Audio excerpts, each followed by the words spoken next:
Good evening and welcome to Tucker Carlson tonight. Rahm Emanuel may be a Democrat in one of the most democratic cities in the world, but that doesn't mean he is popular there. The city of Chicago is falling apart in a lot of ways, you may have read. It is deeply in debt, over $50 billion in debt. There were 650 murders there last year. Most of the schools are genuinely terrible. You would not send your own kids under any circumstances. So not surprisingly, polls of Chicago voters from last year showed Rahm Emanuel's approval rating at about 25%. And with numbers like that, there is no chance he will be reelected next year. But like a lot of unpopular Democrats, Rahm Emanuel has a plan to keep himself in power. If he can't win over existing voters, and he hasn't been able to, he can create new ones. Chicago is rolling out a new government ID card called City Key. A few months ago, Emanuel explained that City Key is intended to bring illegal immigrants, quote, out of the shadows. City Key is designed to thwart federal law enforcement. The cards don't store personal information. ICE can't use them to enforce federal law, and that's intentional. Now, Chicago has announced that these cards, which were designed for illegal aliens, can be used for voter registration. In other words, non-citizen illegals will be able to vote in the city of Chicago, including in federal elections that affect you. Now, that's illegal. Congress passed a law against it. It's explicitly illegal, and yet the city is encouraging it. When a reporter asked Alderman Gilbert Villegas about this all, he made it clear he didn't care. Quote, "There's nothing stopping someone from getting a fake ID now and going to try to vote," he said. And that's true, of course, but there is a significant difference between ignoring voter fraud, which is wrong, and abetting it, which is horrifying. Authorities in Chicago want ineligible voters to vote. Now, why would they want that? As the Chicago Tribune pointed out, it's pretty simple. Rahm Emanuel wants to get reelected. If it takes illegals to do so, fine, whatever it takes. We contacted the mayor's office for comment today about this. They did not even bother to respond. The Justice Department, for some reason, doesn't seem to be doing anything about any of this. And it's not just happening in the city of Chicago. In the state of California, illegal immigrants get driver's licenses, hundreds and hundreds of thousands of them, and they can use those to register to vote, and some doubtless do. In the state of Maryland, some towns are trying to legalize voting for illegal immigrants. How long until that's a Democratic Party platform plank? How long until some federal judge in, Hawaii declares that preventing illegal aliens from voting is racist and demands they get the vote immediately nationwide? It's coming. Of course it is. The left wants power, and this will give it to them. Chicago Alderman Amaya Pawar sponsored the bill creating the new IDs, and he joins us tonight. Mr. Alderman, thanks for coming on. Thank you for having me. So do you support non-citizens voting? I think there's a misunderstanding of what the City Key is. It is a library card. It's access to our mass transit. It is a municipal ID that gives people who are exiting homelessness the opportunity to present an ID where a driver's license or a state ID might be too expensive. And it also is available to our undocumented neighbors. But let me be also clear. In order for someone to register to vote, they would have to sign an affidavit and present a birth certificate, a passport, a social security card, and potentially this. So you'd still need a second form of ID. And if you defraud the Chicago Board of Elections, the Illinois State Board of Elections, and you are undocumented, you are subject to deportation. So this is not a municipal ID. So I just want to get this on the record because you're factually inaccurate here, but I just want to hear you say it to me. So you're saying that in order to register to vote in the state of Illinois, you need to produce evidence of citizenship. Is that your claim? Yes, it is. I also think it's important to recognize that what you're suggesting is that the city of Chicago, the Illinois State Board of Elections, the Chicago Board of Elections, and undocumented neighbors are all coordinating with one another. I'm not suggesting. Slow down. I'm not suggesting a conspiracy, and I want to get back to my original question in just a minute, which is, do you support non-citizens voting? Because I think it'll be interesting to hear your view of that. But I'm not suggesting a conspiracy. I'm merely saying that when you let illegal aliens use this card, which was designed in part for them, and don't be disingenuous and pretend otherwise, that would be a lie, as you know. The mayor bragged about it. When you let them use this card to register to vote, when in fact you are not required to show proof of citizenship to register in Illinois, you're wrong. You have to say that you're a citizen. You don't have to prove it. You're abetting voter fraud, and you know that. It's simply not true. I know the rules to be a voter registrar. There are laws in place, and frankly, I just don't feel like it makes sense to turn communities into the other. See, in Chicago, we like to celebrate our neighbors. We like to say that people... Look, it's not a question of celebrating your neighbors. You can celebrate someone, appreciate him, take him to dinner, while still understanding that only citizens are allowed to vote. And so let me ask my question for a third time. Do you think non-citizens should be allowed to vote in our elections? The federal law, state law, says that only citizens can vote. And the idea, I'm not going to sit here and play a game where we're going to demonize undocumented people. I'm asking you very simply, what do you think? There's a federal law passed in 1996, it's in the U.S. Code, that says that non-citizens cannot vote in federal elections. They're allowed to vote. Of course. Right. I believe in the rule of law. Do you believe, well, obviously you don't don't believe in federal law, because this city card, the ID that you made possible, is explicitly designed to prevent federal immigration authorities from enforcing federal law. So obviously you don't believe in some federal laws, but I just want to know what you think. Do you think if you could make the law, would you allow, as a theoretical matter, non-citizens to vote? I mean, no, of course not. I mean, we have laws in the books to make sure that citizens can vote. I just don't believe in demonizing undocumented neighbors. I don't believe in turning people into the other. That's just not how I run my office. This is not why I ran for office. But hold on. As the son of immigrants? Well, I'm a son of immigrants. And when I hear this kind of rhetoric... That's irrelevant. You were born in this country. You're a citizen. So I guess the question is not, do you like all people here? That's a totally separate category. The question is there a meaningful difference between a citizen and a non-citizen? And you're trying to erase that difference. Okay. So what would be the differences? What do you think should be the differences? What should citizens get that non-citizens don't? Well, I mean, there are lots of non-citizens, by the way, who pay taxes.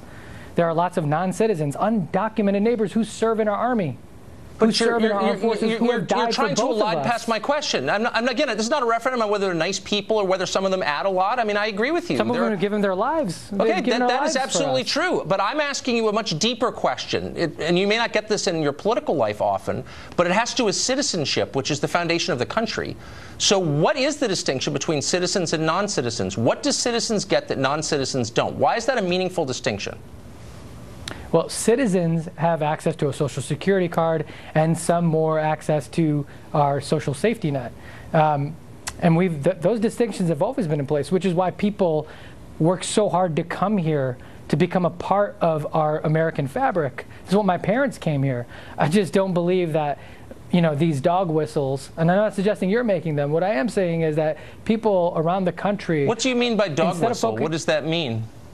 What I mean by dog whistle is that there seems to be a national rhetoric to pit poor white people against poor black and brown people. You actually don't have that in your city? Wait, hold on. And I'm sorry that you, and I know you've got a history of race baiting, so I'm not surprised you did that. But I just want to ask you, let's be real. This is Chicago.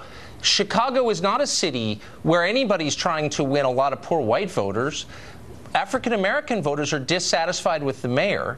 And everyone I know who covers Chicago politics says this is an effort to basically ignore them in favor of a new class of voters, some of them non-citizens. So it's not about whites on any level. Please don't bring it to that. It's just not true. It's just not true. There is no grand conspiracy between Chicago elected officials, the mayor's office, the Board of Elections, and people in the city to say, let's defraud our electoral process. So what is the city doing? Hold on, but what is the city? I mean, this is the actual foreign interference in our elections, the idea that foreigners could be voting.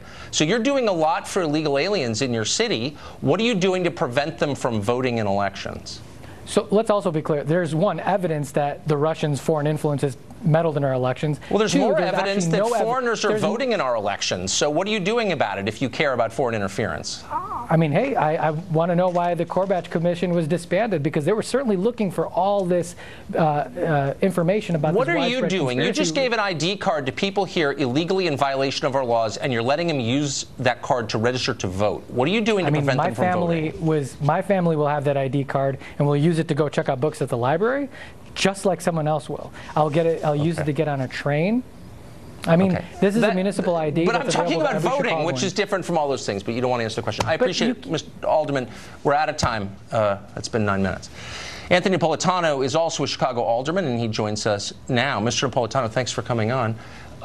So this seems, what is the city doing to make certain that people who are not allowed to vote under federal law, who are not citizens, are not voting? This seems to make it easier for them to vote, despite what the last guest just said. Yeah, very so. You know what? First of all, thanks for having me on the show, Tucker. The funny thing about this, the way this ID is set up, is actually enticing illegal immigrants to obtain this ID, and it's doing it such that they're telling people that when you obtain this ID, any information you give us, we are going to discard it after that, which means anybody that's illegal, come and get this ID. And the hard thing for us to swallow, you know, is that the Illinois State Board of Election is actually stating that you can use this ID as a form to register to vote, and the onus is solely on the applicant to attest that they are a citizen or not a citizen. Exactly. So we're operating government on the hopes that people are going to follow those rules, and they're here illegally anyway. So what's our hopes are that they're going to check that box, and it scares a lot of us, and it's not what we're looking for. So I'm the son of an immigrant as well. But well, there are a million immigrants. It's not a question of who's an immigrant. The question is who's a citizen. Who has a right to vote and who doesn't? And it's not about race either, obviously. So the question is, what would prevent an illegal alien, a non-citizen with this card, from voting in an election in Chicago? Absolutely nothing, Tucker. Absolutely nothing. And here's the crazy thing about Chicago is we have committeemen that go out and they have register to vote forums. And that is going to be in a gym with maybe 200 people in there in a more comfortable setting where checking that box that you attest that you're a citizen could be a lot easier. And all that paperwork is just sent in and you receive a voter card in the mail. This card is actually set up, if you look at it, it looks like a driver's license. It has a whole bunch of barcodes on it and a bunch of numbers on it.